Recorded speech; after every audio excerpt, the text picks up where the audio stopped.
Before I begin, one sincere request to keep the videos off because it gets distracting. It also picks up the sound. So please keep the videos off. Now, a little bit of background because today we are starting a new series, an unexpected series, as some would say, but expected if seen from the other perspective. So it's a series on the Bhagavat Purana or the Srimad Bhagwatam. So the little personal background is that, since almost 2000, when I first traveled abroad, a lot of people were asking me about the stories which came very spontaneously. Now, I have been savoring these stories as a child. And I can literally say that of all these stories, Sri Krishna especially has been like a friend and a bedfellow, literally. Because I would sleep with Laddu Gopalji's little image till almost doll idol till almost 8, 9, 10 years of age. Till one day my parents got a little scared and took it away, and that was the moment I cried and cried and cried bitterly. But then to discover that Krishna is within us.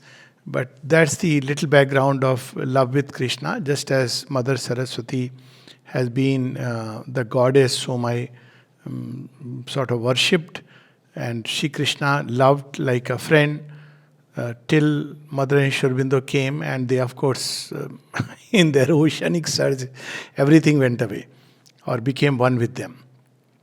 So these stories have been coming, and people have been asking to write or speak about them, but time was the constraint. Mother Aurobindo works are of paramount importance. And that's how I was guided, that Mother and Aurobindo words I have to speak. Of late, the need or demand for stories was growing till one day, I think few months back, when it was pressed upon by none other than Madan Gopalji. Now, of course, he's a very dear friend, but more than being a dear friend, his name did some magic. So I said, if Madan Gopal himself is wanting that I should take up the stories, I think I should take them up. But still, I have to wait for mother's guidance, mother's instructions. So it has to come like a clear-cut date, everything. And this has been going on for 25 years, this stories. And what better way to take the stories than from the Srimad Bhagwatam, which Sri Aurobindo and the mother both have ranked among the very profound and high occult scriptures. Sri Aurobindo had exceptional... he has written exceptional words for both the Vishnu Purana and the Bhagavat Purana. As profound occult scripture, the mother said the rishis of the Bhagavat were very deep in occult and spiritual knowledge, and they had experienced all the words they have written about in the Bhagavat. She says that are real and true. And she goes on to say that, whether people talk about historical evidence of Krishna, but if you ask me, then Krishna is real and living, and that's how he comes across in the Bhagavat. The historical Krishna is there, which becomes the basis, as we'll see, but Krishna is much more than what we see. And we know that Shri Krishna and Sri Aurobindo's and the mother's relation, there is a very touching, interesting episode where the mother would walk in the corridor with Shri Krishna, and she would often say that when she went back, sometimes it would be Krishna on whose shoulder she would just put her head. And then she says it was Sri Aurobindo's way of showing himself to me. And because Sri Aurobindo is absorbed in the room for meditation, and she's walking with concentration on the supramental, she's walking with Krishna. And then one day, Sri Aurobindo started walking with her. And one day, Sri Aurobindo also withdraws, and she says, I was so much in bliss that I couldn't take up the work. So she says, first Shri Krishna, then Sri Aurobindo, then the Supreme. She would walk with the Supreme. So this is a little background. The deep, intimate relation of Mother and Sri Aurobindo, their experiences with Shri Krishna are too many to be recounted. And that's not the object of the Bhagavat Purana anyways. But as this was going on, few months back, the suggestion came from Madan Gopalji, and I was wondering whether I should not, waiting for an indication. Then it came that, this is the 1 year, we are entering into the 1 year of the anniversary of the Siddhi Day. Siddhi Day is, as we know, 24th November 1926. So from 25 we enter into 1 year of the anniversary. So it came that this is the best time because one of the events of Siddhi Day is Sri Krishna's personality fusing with Sri Aurobindo. It just came as a very clear light. But when, what was still uncertain, and then the date flashed as 9th December. And I was wondering why 9th December, and then the whole thing came very clearly. And that I'll share first. So, the occasion of the Bhagavat is basically that Sri Krishna has withdrawn. He has gone to his abode. And so the world is left bereft of the physical presence of the avatar. And that's the time the rishis gather in Namisharana. Namisharana is where now modern Sitapur, or that's what they say in Uttar Pradesh, it's a forest. Aranya means forest, and Namish means a moment. And it is said that Namisharana is the place where the Sudarshan Chakra, which is the dynamic light of the divine, stopped.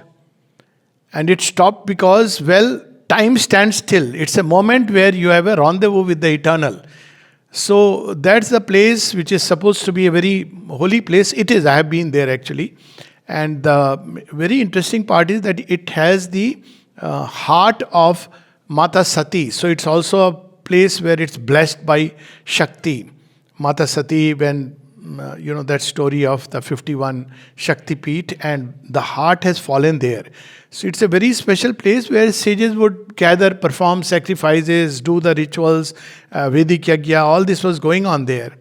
So all the sages gather that now that Shri Krishna is not there, world is going to go backward suddenly, and what are we going to do? There must be some way. So they are thinking of what would be best, because Sri Krishna had embodied the Vedas, the Upanishads, and something more. So he gave something more. So what is the way out? And then they chance upon me, there is a series of events that we'll talk about subsequently, that for this age when there is darkness, the way out is Sri Krishna's story as the Bhagavat Purana. Now, if we go back to the story itself, who was the first one who spoke of the Bhagavat? Well, it is Sri Krishna himself who gave the Bhagavat Purana to Lord Brahma. And Lord Brahma then, his children, firstborn of Brahma, mental children of Brahma, Sanakadik Rishi. There are 4 of them. Some say 5, some say 6, some even say 7. But basically 4. We have the 4 heads of Brahma, so we can take it that 4. Because they are mental children of Brahma. And they represent the 4 quarters, they represent the 4 levels of existence of the one Purusha. And they are the ones who were first born of Brahma, and they were asked by their father to create, go ahead and create. So it's a very fascinating story actually. So I'm just sharing this. So Sankadik Rishis refuse. Now you see, father's command is refused by the children right away. That's the boldness of our scriptures. Why? Because to create, you have to have a progeny. Means you have to get into marriage and all the rest that entails. So they turn back and say, we are not going to do it. So there are 2 kinds of srishtis which Brahmaji is known to have given. One is a srishti which is not Maithuni srishti, where there is no sexual reproduction involved. And the other which becomes a Maithuni srishti, where you have the Manu and Shatrupa and all this story. So we are part of the Maithuni srishti, and now when we look at what Sri Aurobindo is bringing about, is going back to the original, where the srishti will be without the Maithuna, without the sexual process. So it's completing an entire cycle which Brahmaji has started. So these are the 4 rishis who are supposed to be always immersed in Lord Hari's name. And there they give it to Narad. Now why they give to Narad? There is a little story about it. So as we know that Purana is a world of stories. All of them are very deeply symbolic stories. So as it happens that Naradji one day is strolling around, and when he comes to earth, he always feels the pain, because Nar is water. And Da is Danam. So he gives all the water that he receives from Shir Sagar. So all the waters of Shir Sagar, the ocean of milk, he has got the exceptional privilege of Samipya and Salokya of Lord Vishnu, the supreme being lying in the cosmic waters. And from there, whatever he receives, he brings to earth. Sri Aurobindo describes him beautifully in Savitri as as Narad comes down, he speaks of Vishnu and his births, and as he comes to earth, he discovers all the pain and suffering, and he sees the demons who wait. This also is part of Bhagavat, demons waiting for the Lord's touch so that they can be released of their burden. So let me not skip the stair, how the demons weep and all this there in the Bhagavat. So this, as Narad is the one who receives the waters or the prasad or the charnamrit of the Lord, whichever way we want to put it, or the wisdom from the Shir Sagar. Shir Sagar is the ocean of light, basically. And he brings it to earth and men. So he is thinking that, as he is strolling, suddenly he sees a very old woman approach him. And the old woman is, or he rather sees, they don't approach him, he sees an old woman weeping. And she is old, but still there is a glow on her face. And there are two young boys by her side who are almost dead, comatose. So Narad is moved by compassion, as is his nature. That's why he is the divine messenger. So he asks them that, what has happened to you? Can I relieve your suffering? He says, we don't know how you can relieve our suffering, but I am Bhakti.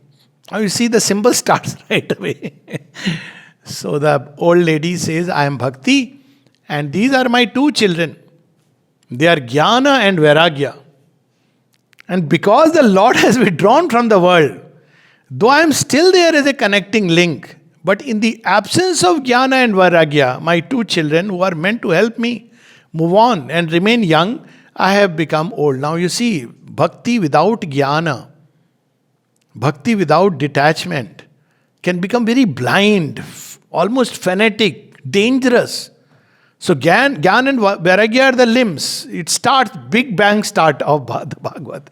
So Narad says, oh, I can understand. So what can I do? I'll find out a way for you to come out of this state. So Narad goes and consults many Rishi Munis. So all of them say we have no solution to it, because when the Lord himself is not there physically, what can we do? And they try Vedic yagyas, they try the Upanishadic, the Karm Kand, the various rituals, everything. But Bhakti's condition remains same, and these two remain the same. So Narada is wondering that what can be a solution to this? So he does his own tapasya and meditates upon the Lord. So he is one of those who has a free access, and in response, Brahmaji, or rather his mental children, Sanakadik Rishi, and they are called Sanat Kumar. Sanat means eternally young. So you see, aging has something to do with the sexual reproduction, and that's a different subject altogether. Again, I will talk on this. So they appear, they are eternally young. They are always like a 5-year-old child. So they are also called as Chatva Kumara. They are the 4 Kumaras, forever young.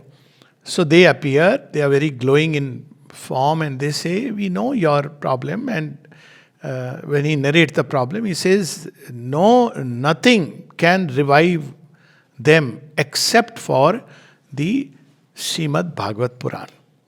So he says, what is it about the Bhagavat Purana, and how to, how do I get that Purana? And then again, so-called chance event, but divine coincidence, he chances upon this Purana, where it's going on. And the first person who has spoken about this Purana, I'll come to that story, where a story is narrated that how this Purana is so effective. So the first time this Purana was revealed was by Shukdev to Parikshit. That's also a very fascinating story. So Shukdev is, at least I find this story is very fascinating, so I'm sharing my joy. So Shukdev, Shuk means parrot. So once Shivji wants to reveal the highest secret. See, in this story, everybody will come. Brahma will come, Shivji will come, Vishnu Bhagwan will come, and Krishna is there, and all of them. Whole Sachidanand is there. So Shiva says, I want to narrate the greatest secrets to you. O Parvati, come with me. So he goes into a cave and he says, all the gods, celestial beings, they should go away. Nobody should be there. So he starts narrating the greatest, highest secrets of existence to Mata Parvati. But Mata Parvati is, the whole story is that though she is the Divine Mother, she has taken a form in material creation.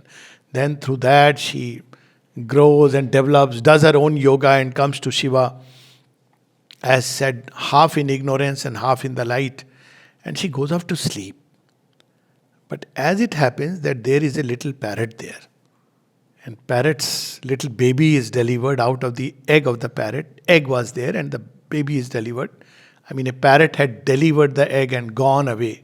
And then out of the egg, this little parrot comes. So right from the beginning, he is the recipient of this entire discourse between Shiva and Parvati.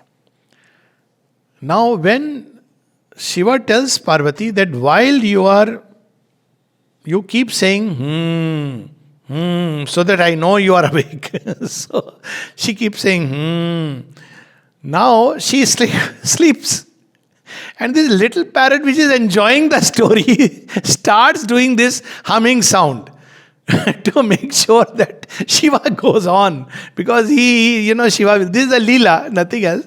So as he keeps saying, because parrots can make the same sound. And Shiva keeps narrating the story while Parvati is sleeping. When he finishes the story, which is not the story but the greatest secrets of existence, suddenly he sees that Parvati ji is asleep. So he says, who is the one who was making the sound? And he discovered that parrot. Now Shiva is Shiva. He says, how dare somebody has disobeyed me? And the parrot flies and as he goes, he enters through the mouth of Vyasa Rishi's wife, who is yawning in sleep. Now all this is symbolic, but because every story symbol is fascinating, so the parrot enters into the womb. How he enters into the womb through the mouth? Basically, you have to understand, he enters the womb. Yawning means there is a moment of unconsciousness, basically, and during that time he enters the womb. Now he won't come out. Shiva will not destroy a womb. So he says, you come out. You come out, I am going to destroy, because this is a knowledge which is not meant for anybody. It is a knowledge only meant for Mata Parvati. He keeps on remaining there for a long time. So he entered the consciousness of, the Shakti of Vyasa. And he remains there. She is holding this little wisdom which is growing inside, brewing inside. And as it is that after 12 years, again, Narad must intervenes and he says, leave it, no, because maybe this is how destiny has operated. So Shiva goes and Vyasa Rishi has to tell him, you can come out now. You're safe. So he comes out. So he is Shukdev. Now Shukdev is known to be, he has got all the wisdom right from childhood. And though Vyasa is his father, both characters are intimately connected with this Bhagavat Purana. But we'll come to that story later. But Shukdev is known to be highest in his realizations. So while this beautiful poetry, it's a poetry, I'll read what Sri Aurobindo writes about it, is composed by Rishi Vedavyas. Now Vedavyas is again a lineage. So he is Krishna Dvayapayan Vyasa, which is Krishna because his color was dark, and Dvayapayan because he was born in an island. So Krishna of the isle, that's how Sri Aurobindo writes in one of his poems, Mahatma. So Krishna of the isles. So Krishna of Dvayapayan Vyasa. And Vyasa is a whole lineage. And Rishi Vedavyas is, is called Vyasa. Vyasa is somebody who codifies, organizes things. And so he codified the Vedas. So Vedas were originally one literature and he codified them into 4 Vedas. The Rig Veda, the Samaveda, Yajurveda, the Atharveda. With these an overlap, like certain riches of the Rig Veda which could be sung, or of Yajurveda which could be sung, are there in the Samved, Samhitas. So he is the codifier. That's how he earns the name Vyasa. So he is also attributed with, of course, the Mahabharata. So somebody who has codified the Vedas, which are the backbone of everything, and who has, of Sanatan Dharma, and someone who has also been credited by the greatest epic of all times, Mahabharata, both in its magnitude, in its length, in its scope. So he is still restless. So something is gnawing at him, and he is wondering, what is it that is left? As if there is something left to do. So he, as he is restlessly moving around the river Saraswati before it went underground, so Narad says, I know why you are restless. So you see, from Sankadik Narad, and Narad has to now give it to Vyas. So he says, I know why you are restless. So he says, pray tell me why I am restless. Because I thought I have written everything that is needed. Somebody who has read the Vedas, who is Pandit of Vedas, who has codified the Vedas, he himself never should a seed of restlessness come into him. He says, what have you written about Krishna in the Vedas, in the Mahabharata? So in the Mahabharata, if you read, there is only one word that Vyasa has used for Krishna. That word contains everything. But you have to read through it. That is aparime, immeasurable. He doesn't say Krishna is a god. And if you read through, all the stories of Krishna come from Bhagavat Purana and from Harivansh, some of them. So in the Mahabharata, you don't have all that Leela. It has been later put in, the way it is described. So he says, he's called him aparime. So he says, have you written something about the aparime, that which transcends everything? And yet, though he transcends everything, the whole cosmos is within him, and yet he took a human birth and did the Leela. He says, no. He says, that is the reason why there is something else which is still waiting to emerge. So, Vyas Rishi sat on the river and by the river side, and he composed the Srimad Bhagavat Purana. And the first person to whom he gave it was to his son Shukdev. So Shukdev became the first one, and later on a whole tradition started. So in the actual Bhagavat Purana, you will see that later on Sutaji is to Sanakadik Rishi, but Sonakadi Rishi, but that comes later. So Shukdev narrated it to King Parikshit. Now King Parikshit, as we know, that after the Mahabharata, there are basically 6 survivors. There are 18, but let's come to. So the 5 Pandavas, all of them are again a kind of new creation. They are not entirely born of the physical mother and the physical act. You see, again we come to that, the importance and many things in that. Anyway, so all of them are born of the something which is not just physical. There is surely a physical act involved, but something much more than that.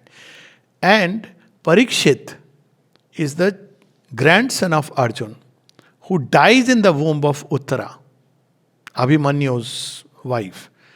Because Ashwatthama has used the Brahmastra to kill. He wants to destroy even the seed of the Pandavas. And Shri Krishna revives him back. So basically, again, it's a kind of a new creation which is not exactly or entirely through the normal process. So Parikshit, now as the story goes, that Parikshit is ruling the kingdom, and as he goes, there's a lot of stories. Will come to Parikshit's other stories later. But he is given a curse because Kali, the effect of Kali starts on his head, and he disrespects a rishi who is in meditation, and his son curses him that 7 days down the line you are going to die. Bit by a snake. What was the snake? He had put a dead snake on the neck of the rishi. because he said, "You are not listening to me, I am thirsty and you are absorbed in your meditation." So in anger he had put insultingly. So the Rishi's son says, "You will die after 7 days with the same snake bite." So now he has 7 days. So what can you do in 7 days? So all his ministers advise him that, "See, we will shut you in such a packed, watertight way. Forget snake, even a fly cannot enter.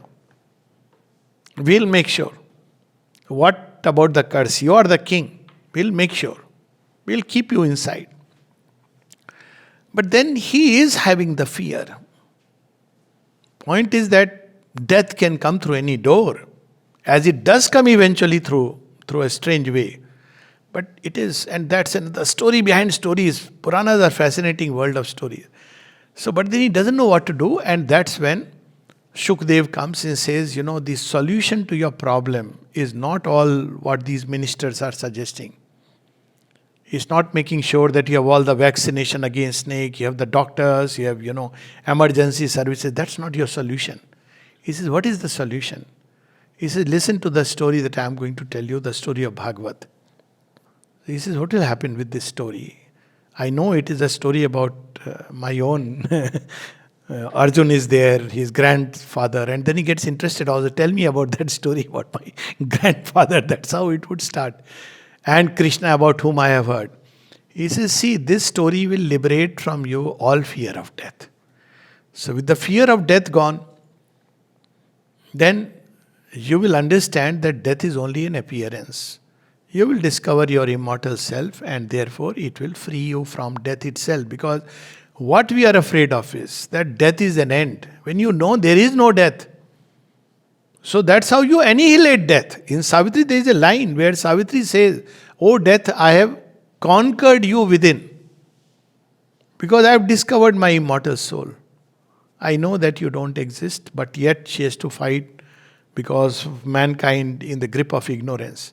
So it goes that he hears for 1 week the story and he is released from the bonds of ignorance. He discovers his immortal self. But now coming back to the story of Narada and Sankadik Rishi, they tell a very interesting story, which is what we'll take up mainly today. Again, see the symbols. Bhakti, old woman, two young children who hear the story. Bhakti becomes very glowing and she's full of glow after hearing the story. And both the son become young again. So Bhakti asks a question. Before we come to that other story, she asks a question that, where will I reside now? Give me a place, because this is Kali Yuga. Now I am too good. She is full of the glow, divine glow. Where can I reside? Give me a place to reside. Because Kali is everywhere. And so Shukdev tells her, you reside in the heart of the devotees. And wherever you reside, nothing can touch you. No effect of evil, no effect of wickedness, nothing. So since then, Bhakti took shelter in the heart of the devotee where the Lord is dwelling. That's how the story goes. So, Sankadik Rishi explained to Narada the greatness of the scripture through another story, through our story. So the story goes that there is see the symbol, in names the symbols will come. Because if we read it just as a story, they will appear absurd. Like, Shukdev remaining 12 years in the womb. Now, what is the womb? It's the womb of ignorance. So he takes, because he's no ordinary, a parrot which has learned the highest secret is no more an ordinary parrot. That's what Narada Rishi tells. He has become immortal. You can't do anything to him anyways. So he is no ordinary parrot, and so he has learnt all this. Now you see, we'll just for a moment touch upon the symbol of the story. So the parrot enters into the womb of Rishi Vyasa's wife, and he stays for 12 years. Now which child stays in the womb for 12 years? So basically, parrot. Now what has she done? She has received from Vyasa, learnt all the things. But that's not enough. All of this must go through a brewing period so we can apply it in everyday life. It's not enough to read Sri Aurobindo and the Mother. It's not enough to read a scripture. And Sri Aurobindo also speaks about 12 years in one of the places needed to purify. So it has to go inside, become the stuff of our existence. It should be nourished by our actions, by our flesh and blood and everything. That's how a child is nourished. So the knowledge that we receive as word knowledge or the scriptural knowledge, or let's say reading of the life divine, Savitri or any scripture, it's not enough just to recite it like a parrot. That won't work. Shiva will destroy.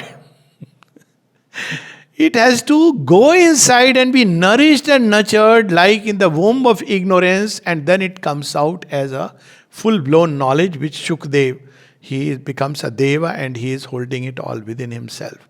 So this is the symbol of that story.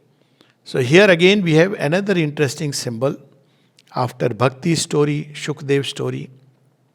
So the symbol is, the story is that he says once upon a time there was a Brahmin whose name was Atmadeva. Now you see, name is very interesting. Whose wife was Dhundhuli. And they had two children. Now I am not going into all the details. One was called Dhundhakari and the other was called Gokarna. You see, if you just know the names and the meaning, much of it will be clear. So, as the story goes, Atmadeva is a very pious person. He is Pandit, everything. But, he is very attached to his wife. So, he wants to make sure he fulfills all her wishes. So, he goes, he does all his lecture, Pandit, everything, but he wants to, ultimately take care of his wife. Nothing wrong with that, but one day the wife says, see, everything is there, but our angan is suna. We don't have a child. So he says, yes, you know so much literature. What is the use if you don't have a child? He said, okay, I'll ask, because knowing of literature and scripture doesn't help me get a child. For that I have to meet a yogi. So always in India, there was always scriptural knowledge and what is beyond the scripture. Always. Direct experience, direct perception, that is the true knowledge. Scripture will lay a foundation, you can take inside like a parrot and allow it to brew inside. But ultimately, he goes to yogi. So yogi tells him, I know that you want a child, but I'll tell you one thing. Don't try to push destiny. Force it. Don't force it. It is so true. It is not, Savitri doesn't force destiny blindly. She's doing it for the whole world. So we must understand that there are things denied by fate. If you try to push it by the desired self, by a vital will, it doesn't bring good results. That's why surrender, acceptance are the first thing. Even Mother says, unless you have practiced acceptance and surrender in your life, you will not have the power to change anything. Because these are two things which need to be reconciled. Acceptance of God's will and the will to change. So the yogi tells, Rishi Vyasa, yogi tells this Brahman called Atmadeva, please don't ask me for this boon. I can grant it, but it's not meant for you. You are destined not to have a child. He doesn't use the word child. He says Santana Sukh. Because your work is basically to be concentrated upon God. If you have a child, you will get too attached. Already wife is, problem enough. Now you have a child. You will get attached to the child. So your destiny has denied you the happiness from children, because then you will be completely sunk. You better keep concentrating upon God. Your child will, your wife will say for some time, after that she will become quiet. But he says, no, what is the use of all this learning if I can't even fulfill one wish of my wife? So now, after some time, yogi says, you are not listening to me, I understand. So you have to learn by experience. When you try to force destiny, then that's what happens. So see, in the beginning of the story itself it comes. Now, I am filling in the blanks, okay, when I am giving the meanings. Yogi doesn't say you have to learn by experience. But he says, okay, You see it for yourself. So he gives him a fruit. Now often we'll see that a fruit is given. Now what is the fruit? Fruit of his tapasya, because he's a yogi. And Sri Aurobindo writes this in his last writings in 1949. It is known that a yogi by his tapasya, fruits of his tapasya, can create a child or give a progeny without the physical process. He confirms this process, that it is well known. It's known there are occult processes. So he gives something of his energy, probably maybe in the form of a physical fruit, but it contains the fruits of his tapasya. That was an occult science. Even now it exists. You can charge something by a certain presence and it becomes special. Like we have a kela which is sometimes comes in the dining room. It is called Sri Aurobindo kela. Banana. Heard about it? It's called Sri Aurobindo banana. So it's... okay, find out. So there are fruits like that. So he gives the fruit of his tapasya. Okay, you go. And he is moved by compassion. Human state, human beings don't know what to ask. And if it is divine, he will deny. Divine will deny. Heaven's wiser love rejects the mortal's prayer. But yogis intercede sometimes and they are moved by compassion. So he gives him, say, okay, give to your wife. But tell her, now comes the other catch, that for the next 9 months, she has to observe a lot of penance, everything. Then it will become full. Now here again, if it's already a fruit, why she has to do it? It's because it's not enough to receive what a yogi or a master can give you. You have to be worthy of it. So being worthy of it required that you make the necessary effort. Grace is with everyone. Often people ask that what is the need of effort? If grace is ultimately doing everything, because to become ready to receive the grace, you have to put the effort. Grace will do it. Grace alone does it. So he goes and tells, you eat it, but the yogi has said conditions apply. So this condition applies because he may give you, but it's like Sri Aurobindo gives a copy of the life divine. We know the story of Gandhiji's son. Not son, Acharya Vinoba Bhave. He had come to Sri Aurobindo. He had met mother also. And he requested Sri Aurobindo for a copy of the life divine signed by him. Sri Aurobindo said, I'll give you, but he will never read it. So he says, doesn't matter, let me take it. See, this is where the divine gives, but are we ready to receive? So the copy of the life divine was carried to Gandhiji, given by Sri Aurobindo, signed by him. Oh, okay, you keep it, I can't read it, somebody. You see, you're not destined, you're not ready. So this woman says, Baba, all these conditions, like what happens, people read Mother and Sri Aurobindo, new race, supramental, wonderful. But then when they are told aspiration, rejection, surrender, sincerity, faith, humse na ho paega. So they are happy, it's okay, but just that this is important. And what are the consequences when that happens? That is also there in the story. So she says, I can't do all this. It's not in my thing to do all this. So she is keeping the fruit, but now she is worried because her husband asks him, have you eaten the fruit? She tells a lie. She says, yes. Now after a few days it kicks in that he will expect a baby after a few months. My stomach has to grow, something has to happen. How will I keep? I can't keep fooling. So he has got a sister also, conspiring sister. You see, all these are energies, Prakriti. Brahman is Atmadeva, he is the soul of man. Poor fellow is caught in the grip of ignorance. He likes Satyavan, but here there is no Savitri to release him. So, both of them conspire. Now, these feminine energies are described in the Vedas. There are beneficent feminine energies, beautiful elements of Prakriti, and there are dark kinds of energies. So, they are dark energies. And the Vedas describe them in a very interesting way. That though crooked in nature, yet they end up giving you some wisdom and strength. So they serve a purpose. So They conspired, so her sister says, Dhundhuli. Dhundhuli is what? Obscurity. Dhundhuli. She cannot see beyond the tip of her nose. So she discusses with her sister. Sister says, see, I am carrying right at this moment. So it's very beautiful. You do one thing, I'll tell you come to my home. I'll not tell anyone. And after 9 months, I'll give my baby to you.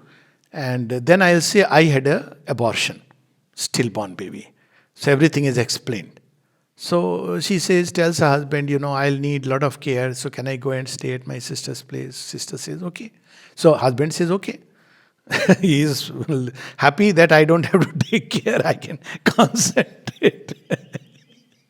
She goes and the sisters have conspired. So as it happens after the time, this lady delivers a child, his sister, because she can't deliver a child, Dhundhuli. And she gives the child to Dhundhuli. Says, this is your child and I have had a stillborn baby, etc., etc. So what happened to the fruit? So fruit, she says, let's throw it away, give it to the cow. So the fruit is given to the cow. Now, cow also delivers a baby. So after 9 months, there are 2 babies. One which is delivered by Dhundhuli. Not delivered by Dhundhuli, but given to Dhundhuli, and everybody believes it is Dhundhuli's child. And the other delivered by the cow, but it's a human baby, but he has ears of a cow. So, Go Karna. Now you see the meaning is so beautiful. Obviously, cow can't deliver a child that way. I mean, people were not fools who were writing this exquisite poetry. That's how Sri Aurobindo describes, rich in images. So, go, as we know, right in the beginning, it comes that there is go in the Bhagavat is bhakti and the light that comes from bhakti. So, there are, and offsprings are, as a result, things that come to you. Offsprings are energies of nature. Like, for example, a capacity develops in you. That's why when the Rishi says, I want 100 offsprings. So each is a capacity or a faculty or something new that develops in you. They are offsprings. They are also known as offspring. Santan. Literally, they are extensions of your consciousness. Consciousness begins to show up in different directions, different ways. Manifestation. So offsprings are manifestations. So, because the baby born from the cow looks very radiant, so he's called Gokarna, and the Brahmin says that I'll look after this child for some time. And the other baby is naughty not naughty, is dusta. Not dust in a good way, even dust is sometimes used in a nice way, but a terrible fellow. You see, he was destined never to have Santan Sukh. Santan came, minus the Sukh. So what does he do with that? So he gets very distressed. So he is told by one of the sages, don't waste your time now, at least learn the lesson, you go away. He says, what will happen to my children? He says, at least now you understand. Still you don't understand destiny. The child has come with their own destiny. So finally he takes renunciation. That was probably the option left for him. Atmadeva, the soul which was trapped in ignorance, cannot come out in any way. Now he had a beautiful part which is bhakti. So from there emerges something called as, or somebody received that element, and that bhakti was brought up as Gokarna. So Gokarna is also a holy place in Karnataka, I think. It's a tirtha. So Gokarna, there are other stories related. But Gokarna also means something very interesting. So bhakti, just hearing, karna. So just hearing the stories of bhakti, tales of the Lord, can give you the knowledge. So Gokarna now is a being who has received knowledge simply because he was hearing stories of light and love. So he develops into a beautiful being who learns the Vedas, learns the Upanishads, learns all the secrets. Whereas Dhundhkari, born of all this deception game and all that, forcing upon destiny. So he is, Dhundhkari is, as the name Dhundhkari is, means, nobody keeps their child's name Dhundhkari. But it is used as an adjective in Hindi, by the way. When a child is not just naughty, but terrible.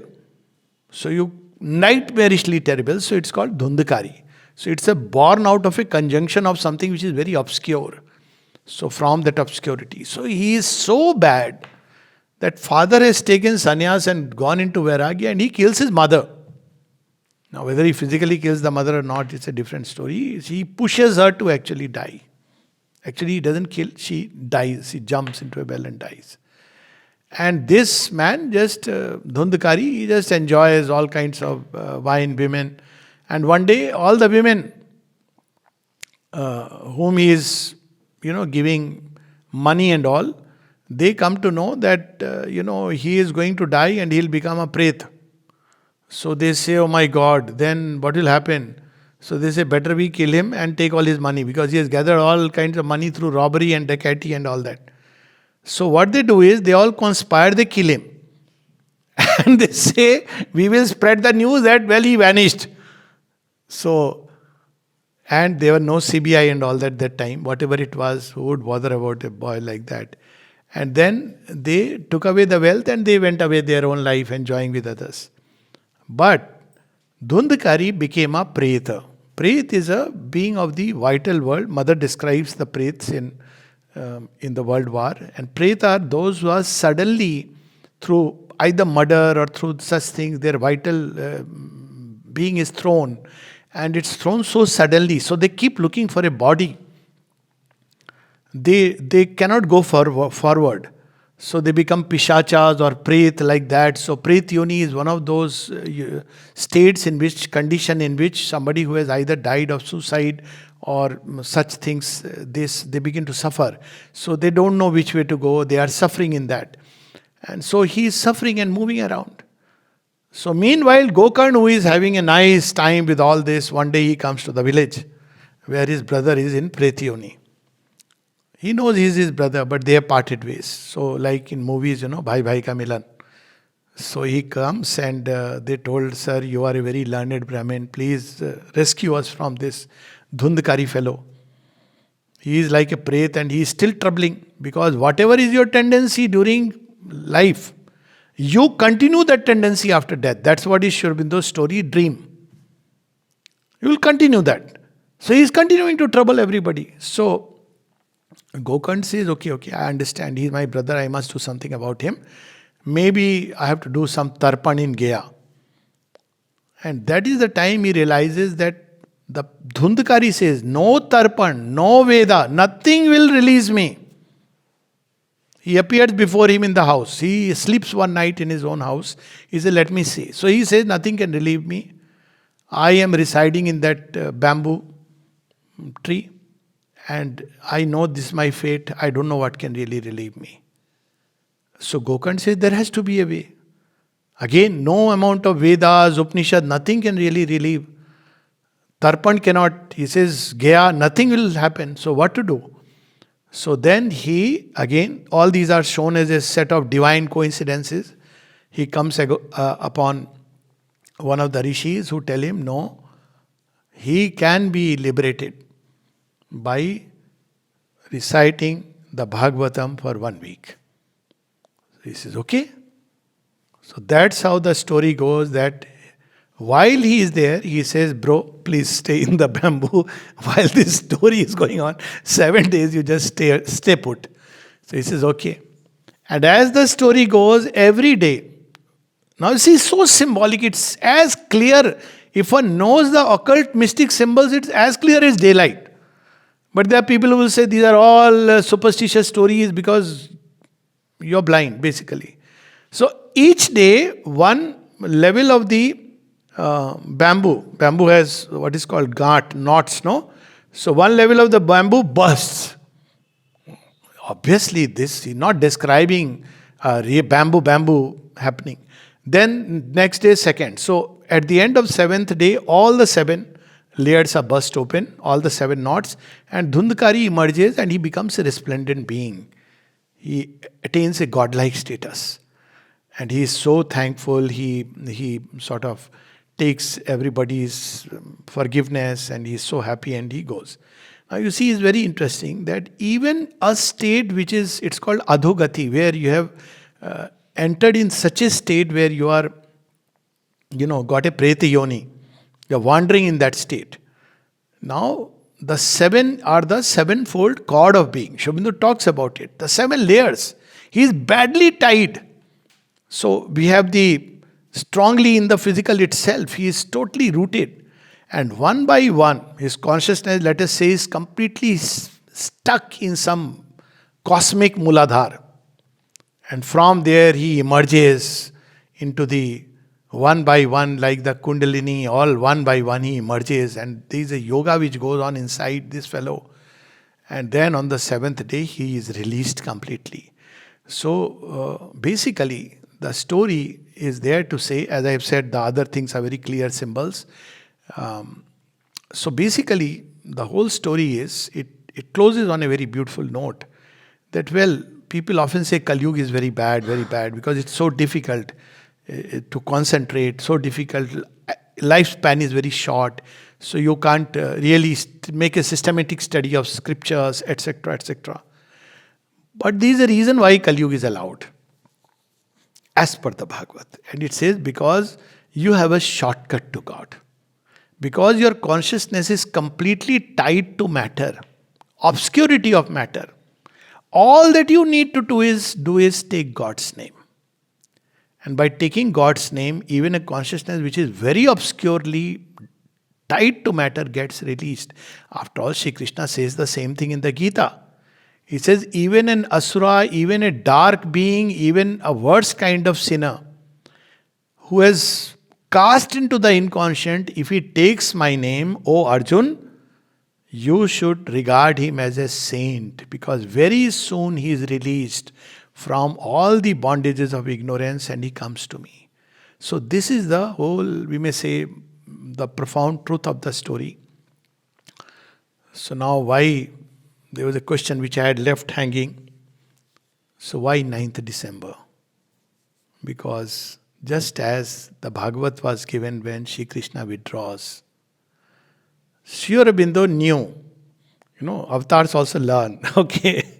He didn't want to wait for what should be there after physically I am going to withdraw. So there should be something like a Bhagavat in the hands of humanity to help mankind. By mere hearing or by mere reading of it, man can arrive at transformation. So what Sri Aurobindo did, he did not wait for that Narada and all the rishis gathering in Namisharana and praying, what should we do, what should we do? He simply gave in our hands Savitri. You see, isn't it Sri Aurobindo's parting gift, if I may say so? He did what he had to do. 15 days before his physical withdrawal, he places Savitri. And just as the Bhagavat has all the power of Krishna put into it, Savitri has the power of the mother and Sri Aurobindo both put into it. And just as reading the Bhagavat in those times, and still it liberates you, reading Savitri transforms you. These are mother's words, not just my expressions. It has the power of transformation which has been packed into Savitri. You see how beautifully the two connect. So when the date 9th December came to me, I said, oh, that's the similarity. Because it's not just the 75th year of Sri Aurobindo's physical withdrawal, it's also the 75th year we are entering when the new Bhagavat of Satyug, new Satyug, known as Savitri, is given to man. And it is actually Bhagavat if you look at it.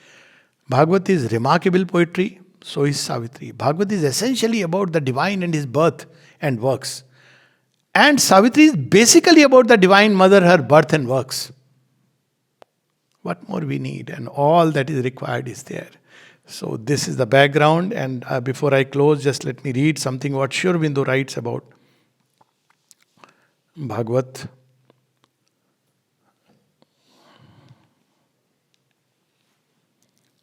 Sri Aurobindo has incidentally translated the first book, first canto of the Bhagavat It's amazing. The translation is amazing. So, but that's a very big translation. You can read it in translations. So, I'll just read what Sri Aurobindo spoke. This is from Renaissance of India, now as Foundations of India, now as Renaissance of India, otherwise Foundations of Indian Culture. Sri Aurobindo writes, the Vishnu Purana. See, people have this idea of putting Sri Aurobindo as a thinker, philosopher who had nothing to do with bhakti and all this. Look at what Sri Aurobindo is writing. The Vishnu Purana, for instance, there is a lot of beautiful things he writes about the Puranas, about Vedas, Upanishads in this book, and then he writes about Purana. For instance, in spite of one or two desert spaces, is a remarkable literary creation of a very considerable quality, maintaining much of the direct force and height of the old epic style. There is in it a varied movement, much vigorous, and some sublime epic writing, an occasional lyrical element of a lucid sweetness and beauty, a number of narratives of the finest verve, and skillful simplicity of poetic workmanship. In the evening talks, he has said it's a very profound occult scripture.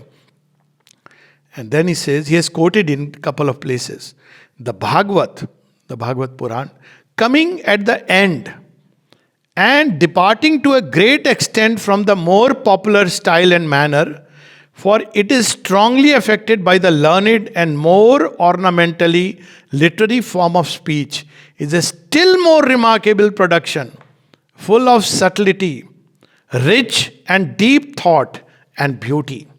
Subtlety, rich and deep thought and beauty. It is here that we get the culmination of the movement which had the most important effects on the future.